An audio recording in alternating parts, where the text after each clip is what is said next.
आइए दोस्तों, सुनते हैं पंचतंत्र में वर्णित एक सुंदर कहानी। ज्ञान बड़ा है या फिर बुद्धि। बात बहुत पुरानी है। किसी गांव में 4 ब्राह्मण बालक रहते थे।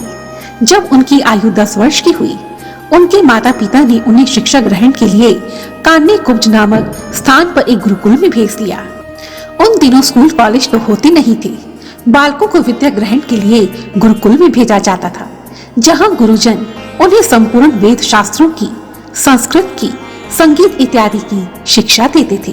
वे चारों ब्राह्मण बालक भी गुरुकुल में रहकर शिक्षा ग्रहण करने लगे। निरंतर 12 वर्षों तक गुरुकुल में रहकर विद्या ग्रहण करने के पश्चात वे चारों बालक संपूर्ण वेद शास्त्रों के पारंगत विद्वान हो गए। लेकिन इतनी उच्च शिक्षा ग्रहण करने के बावजूद भी चारों के चारों व्यवहार और बुद्धि दोनों से खाली थे। अर्थात उन्हें केवल किताबी ज्ञान था। इस ज्ञान को उपयोग करने के लिए वे कभी भी अपनी बुद्धि से काम नहीं लेते थे, ना ही उन्हें बाहरी दुनिया का कोई अनुभव था। खैर, विद्या पूरी करने के पश्चात चारों बालकों ने गुरुजनों को प्रणाम किया और उनसे विदा लेकर वापस अपने गांव की ओर चल पड़े। कुछ दूर चलने के बाद उन्हें एक सड़क दिखाई दी जो आगे जाकर 2 रास्तों में बंटती थी। यह देखकर चारों ब्राह्मण चिंता में पड़ गए। आखिर हमें कौन से मार्ग से जाना चाहिए? लेकिन वे चारों किताबी कीड़े, जिन्होंने कभी बुद्धि का प्रयोग किया ही नहीं था, कोई फैसला ना कर सके। तभी संयोग से उसी मार्ग से एक मृत वैश्य बालक की अर्थी निकली। अर्थी के साथ बहुत से महाजन भी थे। महाजन का नाम सुनते ही अचानक उनमें से एक ब्राह्मण को कुछ याद आया। उसने तुरंत अपनी पुस्तक खोली, पन्ने पलट कर देखा तो एक स्थान पर लिखा हुआ था, महाजनों येन गतय सै पंथा। अर्थात जिस मार्ग से महाजन जाएं, वही मार्ग उत्तम मार्ग है। केवल पुस्तकों में लिखे ज्ञान को ही ब्रह्म वाक्य मानने वाले चारों ब्राह्मणों ने जब यह पढ़ा तो वे प्रसन्न हो गए। बुद्धि का उपयोग करना तो उन्हें आता ही नहीं था, सो पुस्तक में लिखे अनुसार वे चारों महाजन के पीछे पीछे चलने लगे और शमशान पहुंच गए।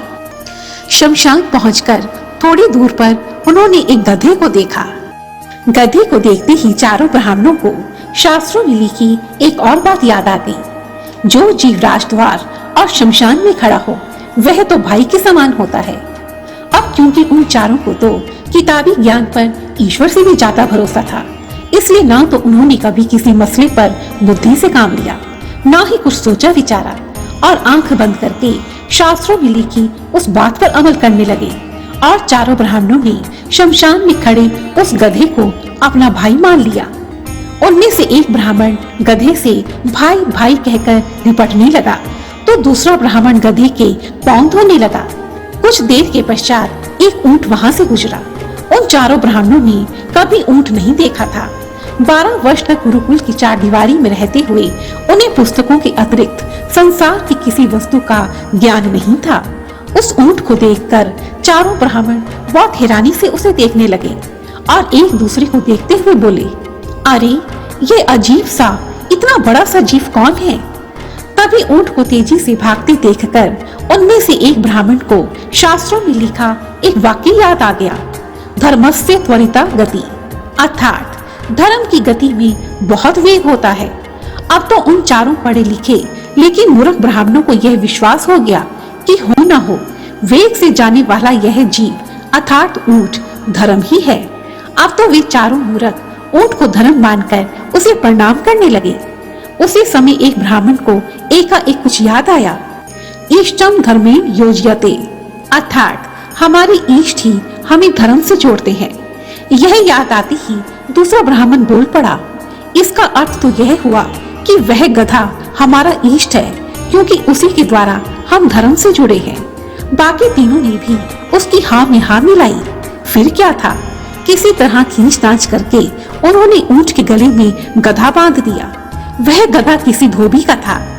धोबी अपने गधे को ढूंढते हुए थोड़ी देर में वहां पहुंचा तो उसकी दुर्दशा देखकर उसे बहुत गुस्सा आया। वह चारों ब्राह्मणों की पिटाई करने के लिए उनके पीछे भागा। धोबी को आते देखकर वे चारों शास्त्र पारंगत ब्राह्मण वहां से दुम बचाकर भाग निकले। कुछ देर भागने पर उन्हें एक नदी नजर आई। नदी में पलाश का एक पत्ता तैरता हुआ जा रहा था। पत्ते को तैरते देखकर उनमें से एक ब्राह्मण को शास्त्रों में लिखा एक और वाक्य याद आ गया, जो पत्ता तैरता हुआ आएगा वही हमारा उद्धार करेगा। फिर क्या था, वह शास्त्र पारंगत लेकिन मूर्ख ब्राह्मण उद्धार की इच्छा से उस पत्ते पर लेट गया। कुछ देर के बाद पत्ता पानी में डूबने लगा तो उसके साथ साथ वह ब्राह्मण भी नदी में डूबने लगा। अपने मित्र को पानी में डूबते देखकर शास्त्रों के ज्ञाता दूसरे ब्राह्मण को शास्त्रों में लिखा एक और वाक्य याद आ गया, संपूर्ण का नाश होते देखकर आधे को बचा लेना चाहिए और आधे का त्याग कर देना चाहिए। यह याद आते ही दूसरे ब्राह्मण ने बिना बुद्धि से कुछ सोचे समझे बहते हुए पूरे ब्राह्मण का आधा भाग बचाने के लिए उसकी शिखा पकड़कर उसकी गर्दन काट दी। इस तरह उस ब्राह्मण के हाथ में अपने मित्र के सर का हिस्सा आ गया और उसका बाकी शरीर नदी में बह गया। और इस प्रकार केवल पुस्तकों के ज्ञान पर अंधाधुंध विश्वास करने वाले एक ब्राह्मण की मृत्यु हो गई और 4 में से 3 ब्राह्मण ही शेष रह गए। खैर, अब वे तीनों ब्राह्मण रोते धोते आगे बढ़ने लगे। कुछ देर चलने के बाद वे एक गांव में पहुंचे। गांव वालों ने उन्हें अलग अलग 3 घरों में ठहराया। दिन के समय उन 3 ब्राह्मणों को भोजन परोसा गया। उनमें से एक ब्राह्मण को भोजन में सेमियां दी गई। सेमियों को देखकर वह ब्राह्मण शास्त्रों में लिखा एक वाक्य बोलने लगा, दीर्घ सूत्री विनश्यति, अर्थात दीर्घ तंतु वाली वस्तु नष्ट हो जाती है। और ऐसा कहकर उस बुद्धिहीन लेकिन पढ़े लिखे ब्राह्मण ने भोजन छोड़ दिया। दूसरे ब्राह्मण को रोटियां परोसी गई। बड़ी बड़ी रोटियों को देखकर वह ब्राह्मण सोचने लगा, बहुत फैली हुई वस्तु आयु को घटा देती है, और ऐसा सोचते ही उसने भी रोटियां छोड़ दी। तीसरे ब्राह्मण को भोजन में छिद्र वाली वाटिका परोसी गई। तब उस ब्राह्मण को भी शास्त्रों में लिखा एक वाक्य याद आ गया, छिद्र वाली वस्तु अनर्थ का कारण बनती है। और यह याद आते ही वह ब्राह्मण भी भोजन से उठ खड़ा हुआ। ब्राह्मणों की ये उटंग पटांग बातें सुनकर गांव वाले समझ गए कि ये तीनों ब्राह्मण निरे मूर्ख हैं। उधर गांव के मुखिया को जब यह बात पता चली तो उसने तुरंत आदेश दिया, इन तीनों मूर्ख ब्राह्मणों को गांव से बाहर निकाल दो, वरना ये मूर्ख गांव में भी कोई अनर्थ कर डालेंगे। फिर क्या था, गांव वालों ने उन तीनों शास्त्र पारंगत और पढ़े लिखे ब्राह्मणों को गांव से बाहर खदेड़ दिया। इस प्रकार वे तीनों ब्राह्मण, जो केवल पुस्तकों के ज्ञान को ही ईश्वर की वाणी समझते थे, कभी किसी भी कार्य को करने से पहले बुद्धि अर्थात दिमाग का उपयोग नहीं करते थे। वे भूखे प्यासे ही गांव से बाहर खदेड़ दिए गए और फिर वे दर दर की ठोकरें खाने लगे और उनका वह बड़े बड़े शास्त्रों का बड़ा बड़ा ज्ञान बिना बुद्धि के उनके नाश का कारण बन गया।